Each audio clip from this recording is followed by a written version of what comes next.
سلام. خوش آمدید به اولین ویدیوی کانال یوتیوب ما.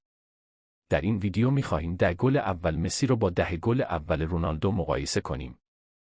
لطفاً کانال رو سابسکرایب کنید تا بریم برای مقایسه. Ronaldinho to Messi. Will he get that first goal for Barcelona? Remember the name. Cristiano Ronaldo. Ainda bem jogado por Cristiano Ronaldo. گل مسی خوب بود، ولی گل رونالدو معرکه بود. رونالدو 1 مسی 0. Pressiona, também pressiona Messi. Ambulik dins l'àrea, Messi, gol, gol. Vantajoso, não deixa de trazer vantagens anímicas à equipa. 3-0. Ronaldo. هر دو گل عالی بودند، ولی بازم گل رونالدو. رونالدو 2 مسی 0. Has been rectified. Messi, what will he do? Gets it onto his left foot. Every goal's a gem for Barcelona. Posesión de balón en favor del Boavista, sobre todo en esta segunda parte. Puede marcar ahí Jardel. Gol de Ronaldo. با اختلاف کم، گل مسی بهتر بود. رونالدو 2 مسی 1. Problemas también ahora para Ronaldinho, el centro sobre la llegada en la banda de Oleguero. Vamos a ver Van Bommel, el remate cruzado, la fuente, el balón rechazado y gol. Depois de baterem vários jogadores, o último terá sido o número 8, Litos. Esta reja aqui ainda reclamou uma grande penalidade. Quanto a nós, é a bola que bate no braço. هر دو گل خالی بودند، ولی گل مسی چون دورتر بود. رونالدو 2 مسی 2. Here is Messi leading the charge. Ronaldinho draws defenders on a great save, but swept in. Ainda na primeira parte, é vez de Ronaldo marcar o terceiro para o Sporting.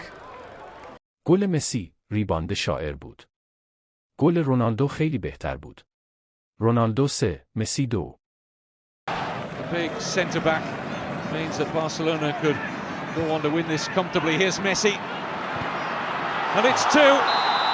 He could curl one in here. Whipped in with pace and straight in. بالاخره رسیدیم به ورژن منچستر رونالدو و شوت‌های خطرناکش. اگرچه گل مسی عالی بود، ولی گل رونالدو عالی تر بود. رونالدو 4 مسی 2. In the second half of the season. Great pass from Ronaldinho. Messi! Wonderful. Simply wonderful.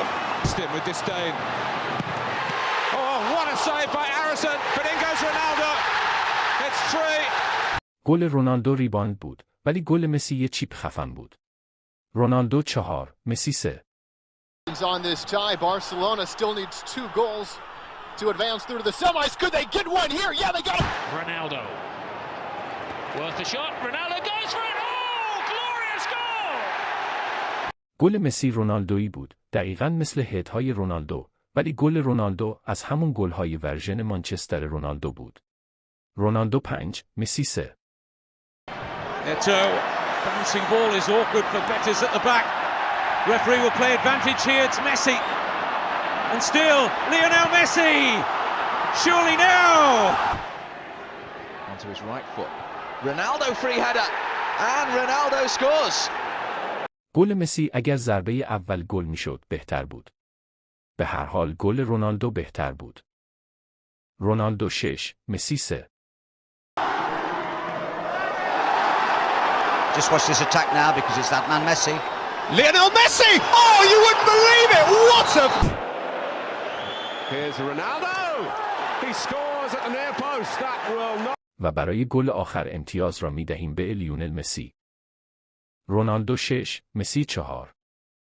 و برنده ما کسی نیست جز کریستیانو رونالدو. و بالاخره رسیدیم به پایان این ویدیو. یادتون نره کانال فوتبالیستون رو سابسکرایب کنید و اگه دلتون شد زنگوله رو هم فشار بدید تا درودی دیگر بدرود.